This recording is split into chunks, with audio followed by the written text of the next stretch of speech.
Read your contract, because I read your contracts, I have them all, and let me tell you, it's a nightmare. You can drain your battery and they actually get paid by the power company to do this. Instead of it being at 89% charge ready to go for the whole evening, you're at 15% charge because the company decided to drain it for you. Think about the few people that need it for breathing apparatuses or a medical device. They just made a killing off of you in 15 years and they get to walk away clean, and now you're left with the liability instead of an asset. And let me finish, because this is going to get even worse.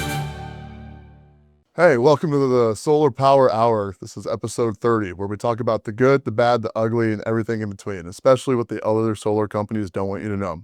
My name is Austin. I'm your co-host here at the Solar Power Hour. It's my 6th year in the industry. My name is William Grant. This is my 9th year in the solar industry, and I have been running sun collectors for the last 7 of those 9 years. But we have so much for you to hear today. We have a lot of things going on in the country, in the world, in our state.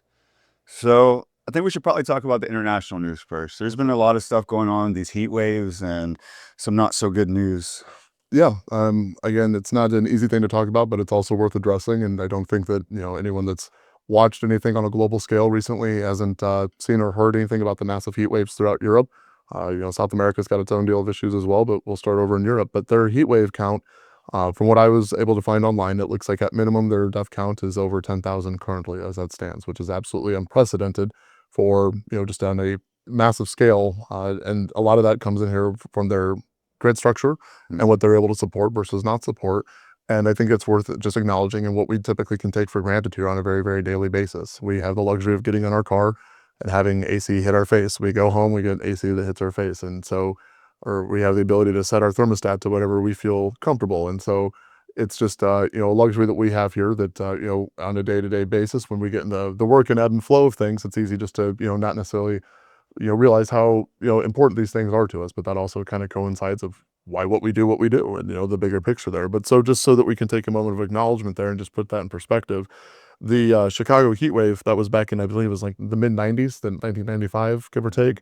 But the death count on that was only 739, 740, something of that nature. So obviously I don't say only as if though it's an insignificant number, but just on the scale of, the impact that the current heat wave has had, and it's still going. I believe that it's not just magically over, it is still an ongoing issue. And so I say at minimum 10,000, but I've seen some reports that are scaling up closer to 20, and that's even horrifying, or more horrifying to even consider. And so just understanding the ramifications of not having the infrastructure to be able to support a heat wave or to be able to keep people cool. You've got a lot of elderly people that aren't in a position to be able to do something, or to be able to get up and move out of their bed, or to be able to take care of themselves, or get like cold air in front of their face and to get water. And so you see this ripple effect that's going on pretty heavily right now. Venezuela also has their own issues. There's massive earthquakes down south of us, and I believe that their death toll count's currently up to about 4,500. And so, on both sides of us across the world here, we've got natural disasters that are quite literally taking people in groups of thousands. And so, I hate to circle back into the importance here of just having, the ability to have control over what you're doing. But the whole idea of, if the grid were to go down or it's not able to sustain, and temperatures hit 100 plus degrees, no one's coming for you. And that's a very blatant reality. And so again, we hate to kick it off on such a serious note, because obviously, we do try and talk about, the brighter things, but also for what it's worth, this is real. This is as real as this can be. And this is also why we are in the industry that we are, is because there is a bigger purpose here at the end of the day. And so again, we'll definitely segue into some other things here, but so just to kick off and acknowledging what's truly going on in the world, and some very serious events that are, pertinent to A, the people it's affecting, but then B, the industry that we're in, and just why we do what we do, guys. And so just want everyone to understand that, just because it's not in front of our faces on a daily basis doesn't mean that people aren't dealing with massive issues that very easily could be our issues next week or the next month. And so it's just the idea of saying, hey, it's happening, could happen to us. And this is also why, it's just important to have the information, the ability to take advantage of what we potentially can offer people. So Absolutely. And I think there's some tandems to be made there. So in Paris, it was hotter than Death Valley. It was the hottest place in the world for a couple of days there. And just to put it in perspective and bring it back home, if it was that hot here, we would also have serious issues, because we don't design our homes with the best insulation that we would do, like if it was Death Valley or California or somewhere in the desert. And also our swamp coolers or our HVAC systems aren't equipped to handle that kind of heat. right. And what's the unfortunate part about this, especially when you're talking about around 20,000 people, that's 10% of the Peoria population. Just imagine 1 in 10 people passing away. And unfortunately, when these heat waves hit, it's more the children, it's more the elderly that are affected the most, which is, one of the sadder things about this entire thing. And we're talking about an earthquake and natural disasters and what's happening here currently. How many freaking tornadoes have we had this year, right? More than any other state. So these massive, serious weather events are occurring more frequently. Whether you believe in global warming or not, I don't really care, but it's happening right in front of our face, right? And the preparedness that you get with solar, I mean, it's not the end all be all. We're not saying here if everybody in Venezuela or everybody in Europe had solar on, there wouldn't be an issue. But it's just a little piece of the puzzle, right? And it's just knowing that these things are happening and how can you prepare and be more prepared and stock up on water, stock up on emergency supplies if this is going to continue on in the future. And there's a bunch of studies out talking about how we're going to have one of the worst winters in history as well, which is not great for anybody. We've had our fair share of outages over the last few weeks here as well. I mean, our weather has not been anything, but I mean, we're in the middle of our summer heat. But we've also had some pretty extreme weather as well in terms of storms. And guys, I can't tell you the amount of messages or just people that have reached out that I've installed over the last year or so that were able to keep their homes online because of the way that their system is set up, the battery backup. It's, again, we don't say it because it's fun to talk about. We say it because it's a very real impact, and it's setting yourself up for a future that we don't necessarily have the ability to predict. And so it's just being proactive versus reactive. And again, that's our job's not to try and force the system up onto every home. It's to try and help those that are willing to take advantage of what's out there.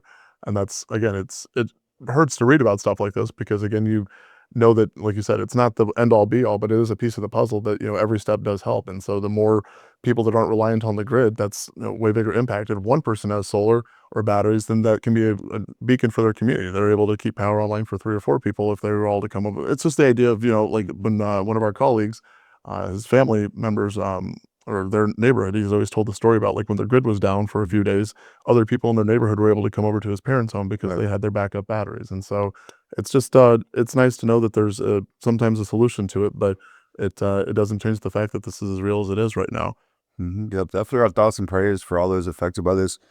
It is disheartening and sad to see, and just be prepared. I mean, there's I don't know if a you lot guys of have looked things at the map, but I mean, you just brought up the tornado aspect of it. But that map, I believe Tornado Valley, like heavily shifted south, which, I mean, if you guys haven't, I would implore you to look at the, the visual on it, because we are in the Midwest. I mean, I believe it kind of goes this way, but this way for you guys viewing. But it pretty much, I mean, the red zone is right through our state and, surrounding areas. And so, Washington, a local town here, obviously went through a pretty significant tornado experience. Decade and a half ago, I was in high school, I believe, whenever that happened, but it was still a very real impact. And that's, we're only more susceptible to something like that occurring now. Absolutely.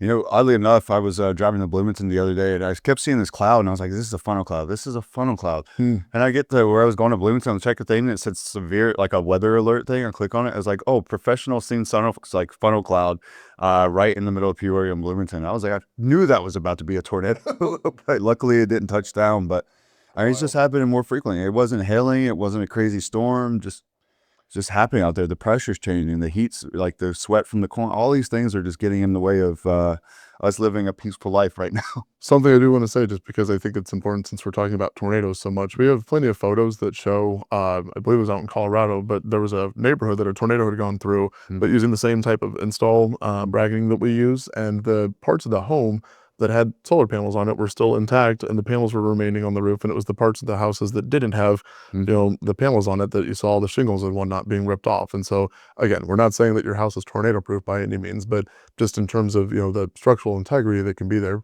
panels aren't going anywhere. Your shingles are going to probably leave the house well before any system does, but just kind of a testament in terms of how we install them or what the process is. Right. There's a right way to do things, and there's an easy way to do it. Yeah, and we talked about that story before, but it's probably good to reiterate it. We had 2 houses side by side. One of them we installed, one of our competitors installed. High winds come through, wasn't even a tornado, but it took one of the panels off of our competitor's house, and it flew through the garage of our install. Oh, nice. And that is like, just goes, again, a testament of how we install, the care, the effort, the methodical nature, the expensive parts that we use to make sure that we're bulletproofing it, right? Like, we want to do everything we possibly can to make sure this is going to be up and running and structurally sound for the next 30 years. Right. And I think a lot of solar companies don't necessarily take that into consideration, which is unfortunate.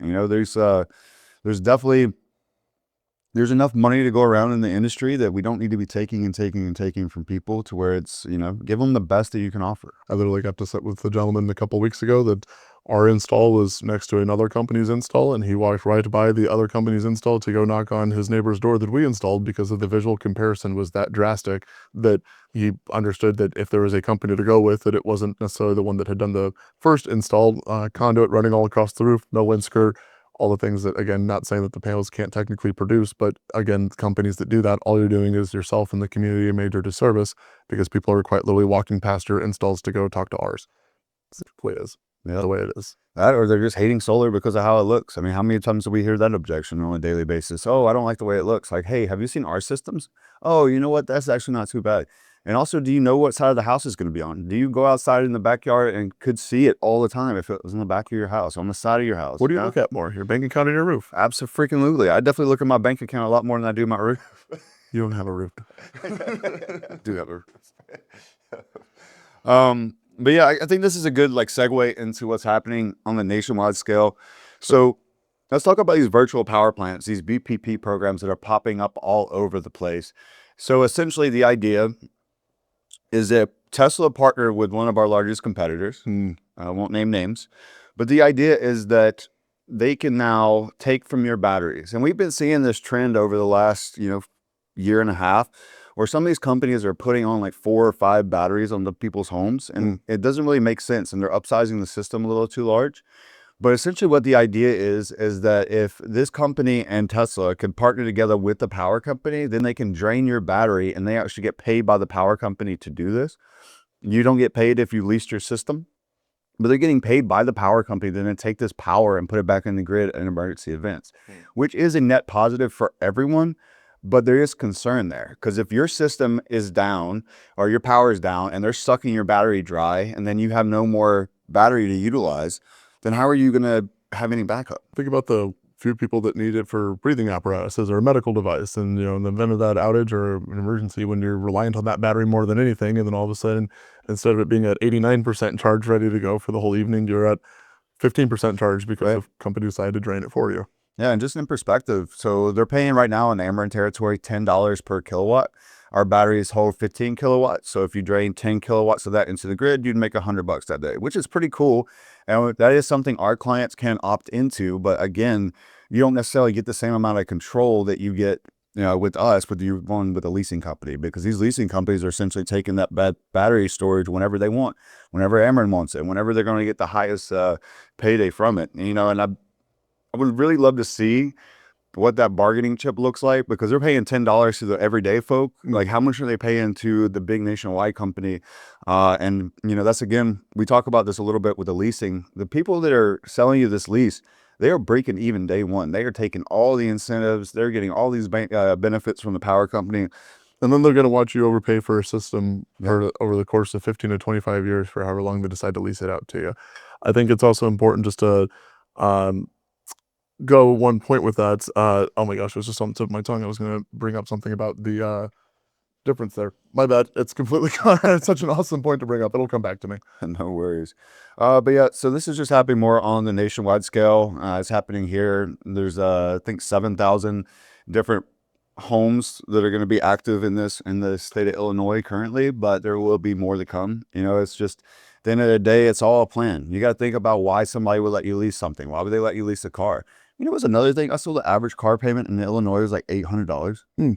That's crazy. People are paying $800 for a car payment now, but switching a power bill into a solar payment where you're offsetting most of your power costs is a hard thing for people to swallow.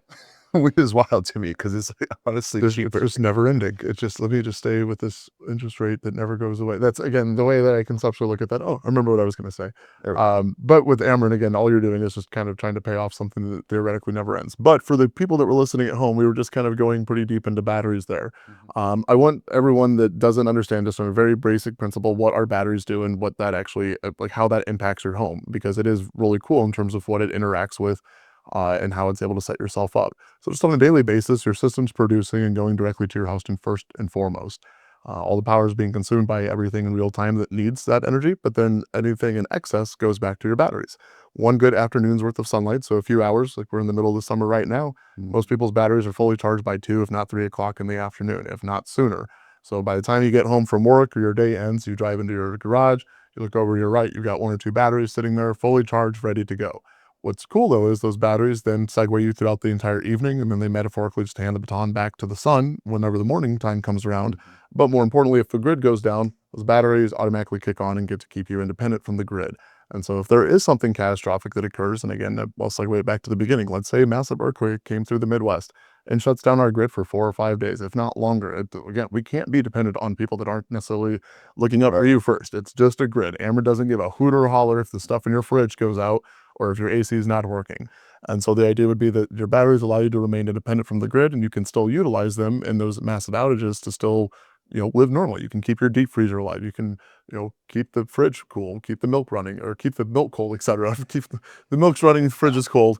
You know what I'm saying here? But the whole idea is that you get to keep that independence. But so for people that are listening that don't necessarily, you hear about batteries and solar, but just to kind of understand how it actually works, people have control over their batteries as well. The idea is to keep them in that main mode that allows you just to use the excess power on a daily basis, but you can put them into an emergency backup mode as well. So if a massive storm's coming through, and let's say there's just nothing but overcast the entire day and we're not going to get any solar production, you can still put the batteries into a backup mode where they'll immediately charge up from the grid, stay at 100% or idle at 99, 100 if you will, and then they're just waiting for the grid to go down. So I've got a customer that travels a lot. He's always outside of the country, or definitely he's always outside of the state, but his family's always home. But what he's able to do is monitor his system's production and how his battery operates. And that's how I actually knew about this, because he gets national weather alerts on his app or through the battery app. And it will actually say like, hey, it's going to get really real here weather-wise. Would you like to turn your battery into emergency backup mode? And so it's just cool knowing that even though he's not home, he's still able to provide that sanctity for his family, or know that, even in the worst case scenario, he knows that they're safe, that they're not going to be just living in the Stone Ages if the grid goes out. Absolutely. And to go one more step further, so most of the companies across the US do DC coupled battery systems. All that means is you're running the direct current from the solar panel into the battery first, and then you're inverting it after. So we'd like to do AC coupled for a plethora of different reasons, but I was just talking to one of our installers about this yesterday. And there's also a danger level to it, right? So whenever you're putting direct current, and let's say you had a massive ground mount and you're running all this direct current, and somebody goes to dig in your yard and they hit that direct current, it's a lot more dangerous than the alternating current that we run through your house. You have to use different conduit, you have to do all these other steps, and that's why a lot of them will run strings across the top of your roof, because there's also codes about how it is ran inside your house if you're using direct current. But another big aspect of it is they're stringing together, right? It's like the old Christmas lights, the old way of solar. So you have 5 or 6 panels on one string. And if one of those panels is covered by 20% of shade, the entire 5 panels is essentially covered by 20% of shade. Ours are completely independent, right? Microinverter on the back of each panel, good to rock and roll. And so that's just a little bit more of the nerd out thing. And there's plenty of videos on YouTube if you want to understand direct DC coupled versus AC coupled. There's a lot more freedom that our homeowners get from this. With the app monitoring, just to piggyback off of that, every one of our customers can log in at any hour of the day, 24/7 days a week, or 24 hours a day, 7 days a week. And on our apps that we install with people, you can see the individual production value of each panel. And so what Will was just saying is each panel produces independently. And so if ever there's an issue, say 9 times out of 10, it's not a panel, it's going to be an inverter or a wire or something on the back. But the idea would be that you can't argue with numbers. Either it's working or it's not. And so with our 24/7 monitoring, if someone were to log in and notice that all their panels are working and then there's one random one that doesn't seem to be producing, it's as simple as them contacting us. We come out within a day or two, swap out the inverter, and everything's back to functionality. But that's the beautiful part with how our systems are set up, is that A, there's never any gray area. It's either working or it's not. But then B, you have full system monitoring. Our systems come with back system monitoring as well. And then I don't have time to text 700 to 800 customers a day. I wish I could, but I also can log in and always view my customers as well. And so there's never an issue of, or a question of if your system's working or not. But that's why it's equally as important to have a company there that's able to actually support it and make sure that it's always running. But again, kind of a cool way. I just wanted to go into a little more detail with how our systems are actually set up there for people that are like, well, that sounds cool and all, but what would that actually do for us? So just for you guys to understand, you have full control over how the battery operates and discharges into your home. And then you can always monitor the system and, kind of change the direction of your power, how your battery charges itself as well. And you get that 30-year warranty on top of it. So if it goes out in the first 15 years, you're going to get a new one from the manufacturer, and labor, everything else is covered. And if it goes out after that, you get another replacement through our 30-year warranty. So you're pretty much guaranteed to have the newest and greatest battery every 15 years or so, which is another amazing thing. Mathematically, if you want to break that down, just because I love telling this to people. So let's say you guys get 2 batteries. the way the Ameren incentives stack, you're more or less getting that second battery for, a net wash of almost nothing out of pocket. So you've got your one battery that you're getting, a second battery because the Ameren incentives are covering it. If you get 2 full battery replacements under that 30-year warranty as time progresses, you're essentially getting 4 batteries over the life of that system for the price of 1. If you conceptually take out, the price of 4 batteries, it's going to be substantial, especially if you had to pay for that replacement out of pocket 15 years down the road. So the value long term, whether it's you that's making this an investment for the home short term and you're like, hey, I know in 8 years I'm moving, great. That is a huge selling point for the next homeowners. They get to ride the wave for the next 7 years with those batteries, and then they get 2 battery replacements, whenever those decide to go beyond the manufacturer warranty. And so just food for thought for people that it's not just what you're getting up front. The way that we package this whole thing together is the proper way to do it, but I don't think people necessarily know that. Absolutely. I think it's a good way to segue into the energy communities out there. So there is still a 10% a tax credit on the energy communities. So if you are in one of those, and you can look up energy communities, Google it, and you'll see that a lot of the places around Peoria are considered an energy community. And all that means is that there is a lack of energy in that given place, and that we need to do something to make it more advantageous for people to do things like solar, or put some kind of power, big solar field out there, this, that, and the other, so we can have a steady flow of power, right? So, which is really, really cool that we still have that going on for us. And a lot of companies don't know about it. If you go to just go online and type in energy community map, it will take you to a website where you can punch in your address. And on that map, it'll just zoom in. And if you land in one of the green zones as opposed to a non-green, what that means is that you're just, again, eligible for an additional 10% off of your entire project on top of other federal incentives that we can take advantage of. But whenever you stack that federal incentive with what's currently available on top of potentially, looking at depreciation, any of the Ameren rebates, the state incentive, it's very easy, if anyone owns a business, farmers, and with our process that we can do on the back end, it's not unfathomable to show people systems that are 90% subsidized, if not more. And so, guys, the numbers are there. It's just, knowing the information, being willing to dig a little bit deeper, but that's also, again, why we're kind of here talking about this right now. But again, for people that are, curious, please just type in your address on an energy community map. But I don't think people understand 10% is 10%. So as we were just to put a little cherry on that, just for the energy community, point being, with all the incentives out there, guys, just people are relatively unaware of what's available. I can't tell you how many times I sit down with people and they're like, are there any incentives still available? And I'm like, oh, let me tell you. So just be open-minded and give us the opportunity to show you, but definitely worth looking into. Absolutely. I mean, just talking about the just to compound on top of that a little bit, with the commercial side of things, that $1.5 million system that we quoted out, the net cost was $200,000, and their power cost was like a 2.5-year, 3-year return if the power rates didn't go up by 30%, which they did. Right. Which is insane. That's like what we're talking about with this return on investment aspect. You get 30 years of power for literally a 3-year return on investment without the power rates going up. It is insane, the benefit that people are still getting from solar. And unfortunately, not only have we talked about the power rates yet, but with the power rates going up by 30%, these AI data centers going on the grid, the potential for them to even outpace our consumption as homes across the US. I mean, hear me on that. There's a good possibility over the next couple of years, if it's not already there, the data centers in general are going to be consuming more power than every house in the US combined. Currently, they're taking up about 4 to 5% of the country's power just on a national level. What they're expecting currently in the next 2 to 3 years is that's going to increase anywhere from about 9 to 12%.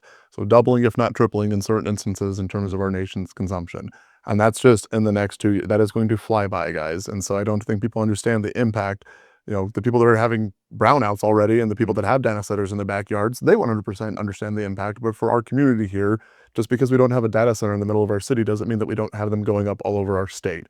And what that's naturally going to lead, as this pipeline continues to, we go down, our rates are only going to see the effects of this. And so for the people that we've already installed, thank you for giving us the opportunity, because I understand that you guys are going to reap the benefits of this year after year after year.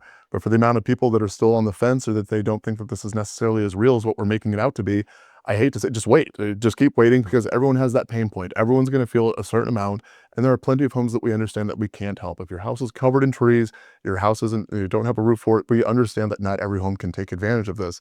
But the houses that can, I don't think they understand the value that's necessarily out there. That company you're just talking about for that quote, their ROI is 2 to 3 years. So they're going to have a break-even point within a few years. For the next 30 years after that, that is all, like, the amount of money and value that system is generating for that company. Same thing for the homes. Once you guys own your system, for the next 30 years after that, all you're doing is just generating that revenue, and that's money that you can go spend on life. You can go enjoy anything else rather than stressing out about your bill that just went up another 40% because the power companies decided to, or the federal company or the federal government decided that there's a new bill that has to be passed. So now we have to shut down, another set of plants. Unfortunately, we're running out of coal plants. I think there's only one left now. So we're shutting down all the coal plants, putting up the AI data centers, and we get to pay for it all. How's that feel? Absolutely, man. And again, I think with the businesses aspect, they understand the ROI. And at the end of the day, you're also getting an ROI as a homeowner, right? Like Austin said, you get more money to put towards your credit cards or put towards your kids or whatever. And another thing that's happening is as far as electrification of our country. So we have the Rivian facility right down the road by Bloomington. So they've been making all the new Amazon trucks all electric. I saw a freaking mailman yesterday with an electric truck. It was crazy looking out there in the middle of the country. It was like massive, kind of like one of those Amazon vans, but all electric. So if our post offices are going to electric, our delivery services are going to electric, and then they're also starting to do like FedEx and this. One of the reps was talking about in the office. I think school buses, that was something they're trying to implement. I don't know if we have them quite here yet, but again, across the nation, there are certain areas they're trying to implement, electric vehicles for school buses as well. And so, again, the demand on the grid is not going down. It is only exponentially increasing annually, and that's from our buses to our mailmen to the things we plug in every day. So it's never going to decrease, but unless there's a ton of infrastructure change, which that's slowly occurring, but not at the rate to outpace or keep up with the data centers that we're putting up and all the extra demand. And again, I feel like all we do is talk about economics in here for the most part. It's just supply and demand. It literally is that simple. And unfortunately, we have to keep fighting this fight for the last 30 episodes to bring some education around solar. Look, we're not hard solar people. We believe in it, but at the end of the day, like Austin said, there are some people it doesn't make sense for it. Right? We're not sitting here putting a bunch of panels on the north side of the house and trapping you in a lease just so we can make our buck. It's like we really do qualify people to make sure that it's a good fit. And one of the things we love saying recently is it's math, not magic, right? It's not this crazy taboo thing. It's not red or blue. It's freaking solar, man. It's not, it's part of the solution, if you will. Correct. And I think a lot of that comes in with people's mindsets and their understanding of it, which again, I think after someone sits down with us for an hour, you could have the biggest naysayer or the biggest, person that has opposition against our industry. And, a good conversation is all it takes to flip a switch or make people understand what could happen.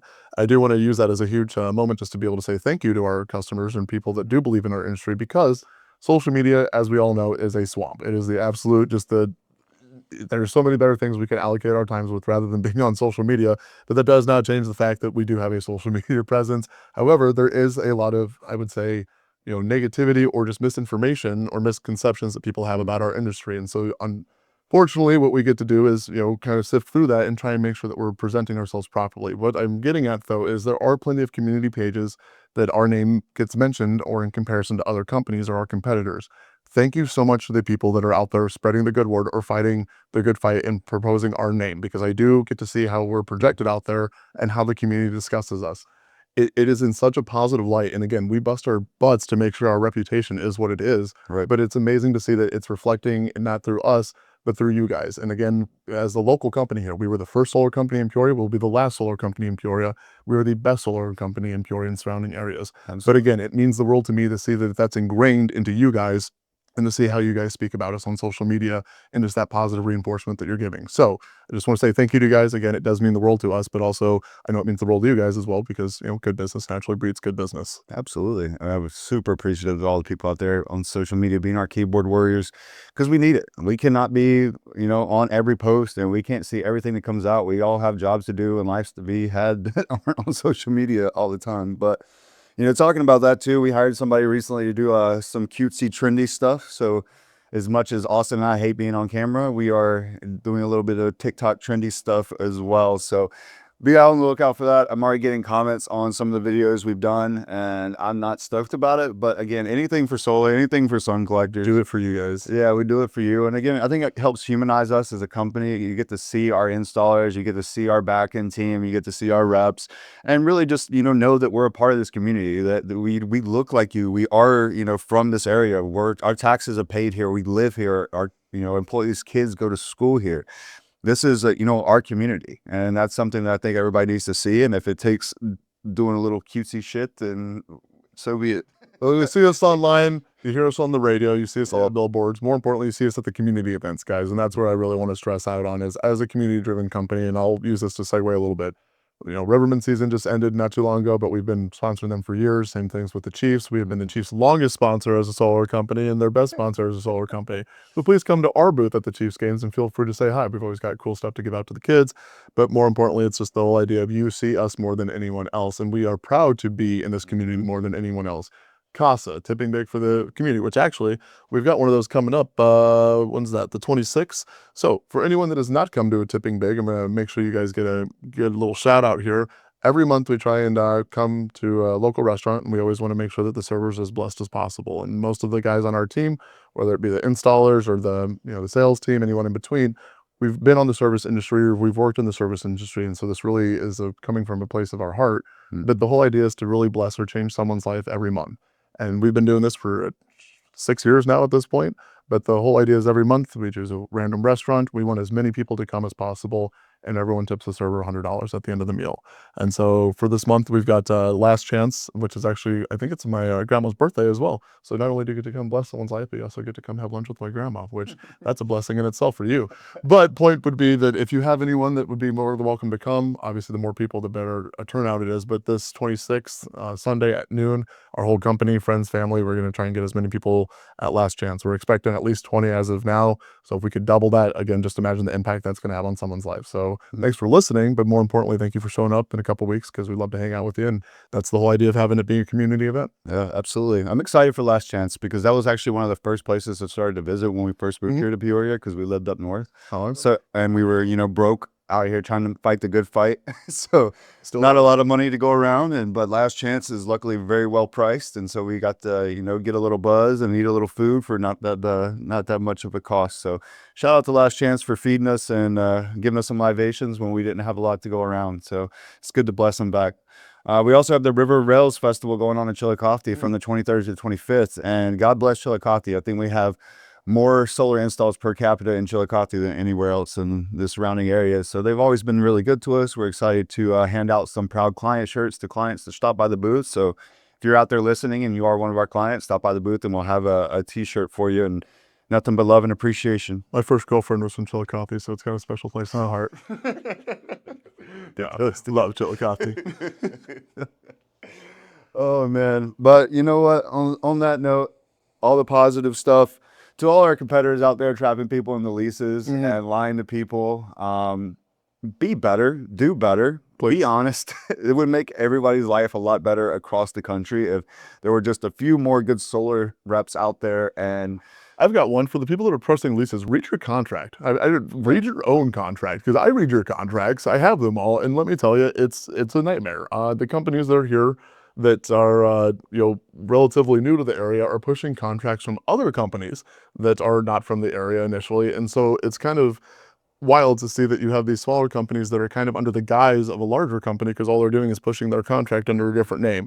It's still the same slime fest. It's still the same, I would say, disservice to the homeowner. It doesn't matter what the face of the company is. If the contract in the black and white is still as ugly as it is, the print is what the print is. And so one of the biggest things I've seen in a red flag with one of my competitors, their equipment warranty it's a 5-year warranty for the roof fasteners on top of their roof. And that's for the bracket in terms of what they're drilling on top of your roof and then just pushing through your shingles.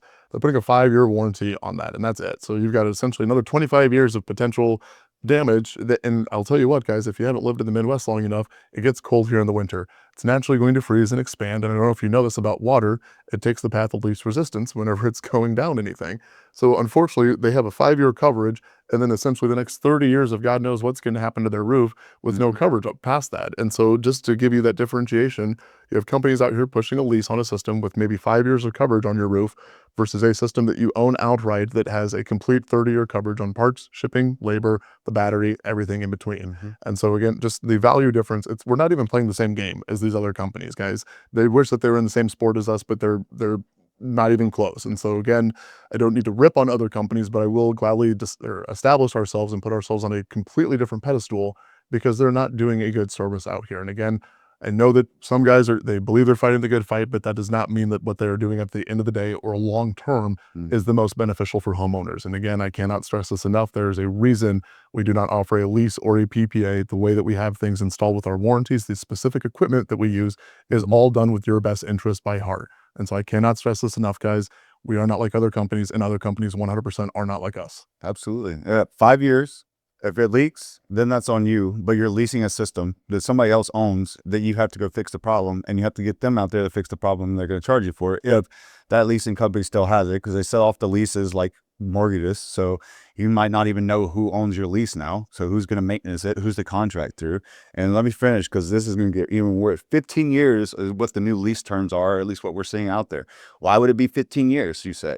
Well, in 15 years, they're going to get the collateral that was held back from the SRIGHT program. They are now off the hook. And 15 years from now is when all the maintenance is really going to be needing to be done. It's going to break down more often. So now they're off the hook for that. Right. They're leaving you high and dry with this crappy looking system on top of your house. There are so many negatives, but they paint it in such a positive light and makes it seem like it's all this great thing. But they just made a killing off of you in 15 years. And they get to walk away clean, and now you're left with the liability instead of an asset. The amount of customers that we do, or other companies' customers that have leased their systems that Oasis Electric, that we get on the back end for people that call and need service with their systems, that we can't necessarily get through the red tape that they have because they lease the system. They don't own it outright. Yeah. And so I guess that's important for people to understand that, again, we don't only service and maintain, install our own systems. And I think we've made this only as clear as explicitly possible for the last however many episodes. We take care of the other people from systems or company systems that are no longer here. However, if that is a lease system, it makes it very muggy for us to be able to actually go out and service it. It is far easier for us to install your system the first time and be able to service it over the life of its system, knowing that you've gone with a local company that is responsive and has your best interest at heart through and through, as opposed to chucking a truck who got you going for the first year, and then that rep is back on God knows what part of the country, and then you have no idea who's servicing or who your warranties are through or how to get it taken care of. The same people that Will signed up 8 years ago, the same people I signed up 6 years ago can still call us and still have a fruitful conversation because they know that we're still here. And I don't think people realize no other company brings that to the table or means it the way that we do. Guys, I didn't know I was getting into solar 6 years ago, but it's been such a huge blessing to be able to help as many people in the area as possible. But I don't think... Let me rephrase that. I know for a fact that no one can call or say this with as much conviction that says no one does it like us, or no one has just I would say the care for how this is done long term. And so again, don't need to oversell it, but guys, we don't say this because it's fun to say. We say it because it's true, and we need you guys to hear it. But we know it. We need you guys just to learn it. Absolutely. Yeah, I guess we'll end on a story. So we have a new rep. I won't name him, but at the end of the day, he's just a really curious kid, awesome guy. And he was talking to people out in the neighborhoods and stopped by this lady's house who had a lease. And he's like, I think he spent 45 minutes or an hour with her just talking about her experience and that and the other. She had a relatively positive experience so far, but her system had never broken down. And, solar is a piece of technology. It does have moving parts per se, and it will, at some point run into some issues. And he's like, hey, have you ever just tried to call the service department and just to see how long it takes to get a hold of somebody? They waited for 45 minutes and then got transferred again, and she just gave up, right? And so even as a test, right, test the company that you're going with to make sure that they're going to be a viable solution for you if something goes wrong. Because I know just as well as you do, I hate when I get a AI system on the phone or some kind of like for this department, press 3. Yeah. For this department, press 4. You call, you get us. And one of our competitors has this really long wait time, and then they'll accidentally click on our company, and our poor Secretary Grace gets an earful before she can even say, hey, we're sun collectors, we're not these other companies. So again, there's a lot of different things you can do to protect yourself in the solar industry, even if you're outside of our service area. And hopefully these podcasts get out to people and they can really understand and learn from it, because solar does not have to suck. I promise you, the numbers speak for themselves. But yeah, I think that's a pretty good spot to end it. We'll see you next time on the Solar Power Hour for episode 31. Thanks for tuning in.